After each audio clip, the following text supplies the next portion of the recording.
সাইরাম, জয় সাইরাম। সাই তুমি অদ্ভুত এই চ্যানেল থেকে আমি রূপালী বলছি। প্রথমে আমার প্রেয়ার বাবার কাছে শতকোটি প্রণাম, এবং সবসময় আপনাদের কথাই বাবার কাছে আমি প্রার্থনা করি, কেননা আমার বাবার নামটাই দিয়েছি প্রেয়ার বাবা। তো অনেক দিন থেকে টাইম পাইনি, আজকে অল্প টাইম পেয়েছি, তাই আমি আমার প্রেয়ার বাবার কাছে এসে বাবাকে বললাম, বাবা আজকে একটা ভিডিও আমি বানাবো, অনেক দিন হয়েছে তোমার ভিডিও বানাইনি, তাই আজকে আপনাদের জন্য এই ভিডিওটা বানিয়ে যাচ্ছি। প্রথমতে আমি এইটাই বলি, অনেক মানুষ আমাকে ফোন করে বলছে যে রূপালী দিদি, আপনার প্রেয়ার বাবার ভিডিও আমরা দেখতে পাই, খুব ভালো লাগে। আর তার থেকে বড় কথা এইটাই যে প্রেয়ার বাবাকে আমরা ভিডিওতে দেখে আমরা নিজের কিছু জিনিস বাবার সাথে শেয়ার করেছি, কারণ অনেক প্রবলেম নিয়ে আমরা চলছি। আমরা এই প্রবলেম বাবাকে, প্রেয়ার বাবাকে বলেছিলাম আপনার ভিডিওতে যে বাবা সত্যি যদি তুমি রূপালী দিদির ঘরে বসে আছো, তাহলে আমি তোমার কাছে একটা প্রার্থনা করছি বলে ওরার মনের কথা বাবার সাথে শেয়ার করেছে, এবং বলেছে বাবাকে যে বাবা আমার সমাধানটা তুমি করে দেবে। আর বাবার এত কৃপা, এত আশীর্বাদ, ওদের প্রার্থনা ওরা করেছে ওদের উপরে, আর বাবা ওদেরকে সেই সমস্যার থেকে বাবা বের করে নিয়ে এসেছে। আর সবাই আমাকে ফোন করে বলে, রূপালী দিদি আপনার ঘরের প্রেয়ার বাবা ভীষণ জাগ্রত। সত্যি আপনার ঘরের বাবা জাগ্রত কেন হবে না, কেননা আপনি যেভাবে বাবাকে সাজিয়ে বসান, সত্যি মনে হয় যেন বাবা দেখছেন এবং বাবা স্মাইল করছেন। আর আপনি অনেক নতুন নতুন সাজে বাবাকে পোশাক, তারপরে বাবার ফুল, বাবার মালা, কি সুন্দর করে আপনি বাবাকে সাজান। আপনার ভিডিওতে যখন বাবাকে এইভাবে আপনি সাজিয়ে বসান, ভীষণ ভালো লাগে, ভীষণ ভালো লাগে। মনে হয় সত্যি বাবা বসে আছে, এবং আমরা বাবার কাছে বলছি যে বাবা আমাদের এই সমস্যা, আর বাবা যেন সত্যিই শুনতে পারছেন এবং আমাদেরকে সমাধানও রাস্তা বের করে দিয়ে যাচ্ছেন। বাবা অনেক রেজাল্ট পাচ্ছি আপনার ভিডিওতে প্রেয়ার বাবাকে আমরা মনের দুঃখ বলে। মনে হয় রূপালী দিদি আপনার ঘরে উড়ে চলে যাব এবং বাবাকে দেখব, আর বাবার কাছে গিয়ে বসবো কিছু সময়ের জন্য। সত্যি যদি সময় থাকে তাহলে নিশ্চয়ই আসুন আমার বাবার কাছে। আর আমি তো চাই, আমি সেটাই চাই যেগুলো আপনারা বলে যাচ্ছেন, আমি আমার বাবাকে আমি মন থেকে সাজাই। বাবা আমাদের কাছ থেকে কিছু চায়নি, বাবা আমাদেরকে অনেক পরীক্ষা নেন, এটাও জেনে রাখবেন। এবং বাবাকে আমরা সবাই ভক্তি করি, শ্রদ্ধা করি, কিন্তু বাবার দুয়ারের মধ্যে, দরজার মধ্যে সবসময় সবুরিটা রাখবেন, ধৈর্য যদি আপনি সত্যি রাখতে পারবেন, আপনি দেখবেন বাবা আপনার প্রত্যেকটা কাজে বাবাকে আপনি সাথে পাবেন। আপনি এমনও একটা সময় আসবেন যে অনেক চারিদিকের দরজা আপনার জন্য বন্ধ হয়ে গিয়েছে, কিন্তু আপনার আর কোনো রাস্তা নেই, ভালো রাস্তাই নেই। সেই সময় বাবা কিন্তু বাবার দরজার রাস্তাটা খুলে যায়। সেটাই হচ্ছে আমাদের বাবার সবচেয়ে বড় আশীর্বাদ নিজেদের ভক্তদের উপরে।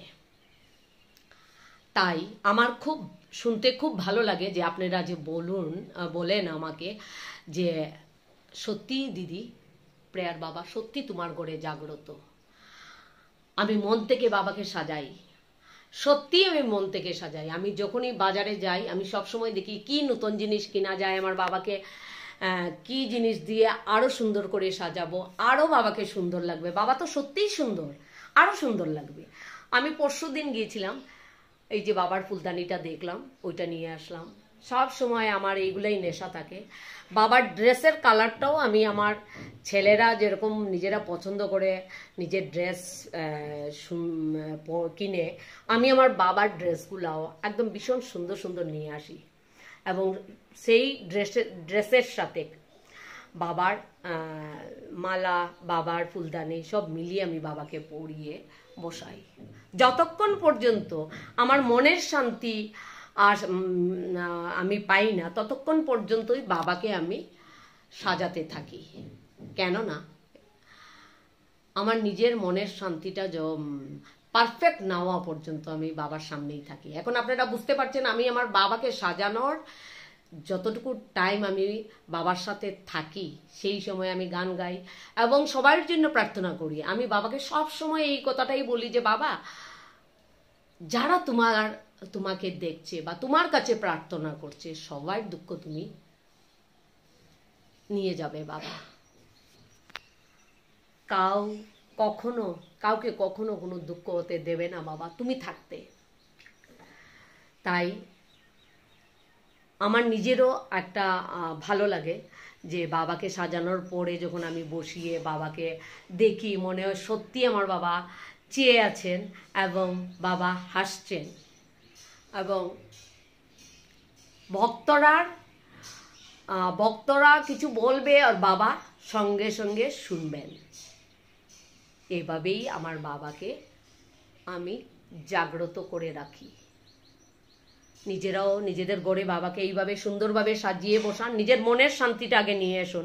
আপনি সাজিয়েছেন আর আপনার যদি নিজেই যদি শান্তি পান না, তাহলে অন্য কিভাবে শান্তি পাবে, অন্য কিভাবে ভালো বলবে? নিজের মনের শান্তিটা প্রথমে আনতে হয়।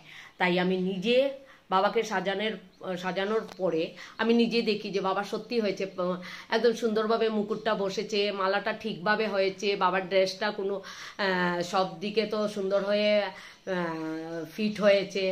এগুলো ছোট ছোট জিনিস আমি ভালো করে দেখি এবং তারপরে আমি নিজে যখন শান্তি পাই, না বাবা সত্যিই তোমাকে পুরো পারফেক্ট হয়েছে, এখন আমি যাই অন্য কাজে। তো আপনারাও এইভাবে বাবাকে করবেন। বাবা অনেক পরীক্ষা নেয়, তো হার মানবেন না। আমাদের গুরু কখনো আমাদেরকে কষ্ট দেবে না, সব সময় আমাদের ভালোটাই চিন্তা করে যাচ্ছেন বাবা। সেই পরীক্ষার সময়টা নিজেকে দুর্বল মনে করে এগিয়ে যাবেন না। সব সময় মনে রাখবে মাথার উপরে বাবা বসে আছে, সেই বিশ্বাসটুকু বাবার কাছে রাখুন। তাই আজকে আমার প্রেয়ার বাবাকে দর্শন করিয়ে যাচ্ছি। আমার ভালো লাগে আপনারা যখন বলুন, আমার বাবাকে বলার সাথে সাথে আপনারা রেজাল্ট পাচ্ছেন, তার থেকে বড় জিনিস রূপালী দিদির আর কিছু চাই না। তাই বাবার কাছে আমার প্রার্থনা, বাবা যারাই তোমাকে কিছু বলছে, মনের দুঃখ বেদনা তুমি শুনবে বাবা। যদি সত্যি তোমাকে মন থেকে আমি ভক্তি করে সাজিয়ে বসিয়ে রাখি, আর যারা তোমার ভিডিও দেখছে আর তোমাকে কিছু বলছে, তুমি এইভাবেই শুনে যাবে বাবা। সেটাই তোমার কাছে আজকের প্রার্থনা আমার। ভালো থাকুন। ওম সাইরাম, জয় সাইরাম বাবা।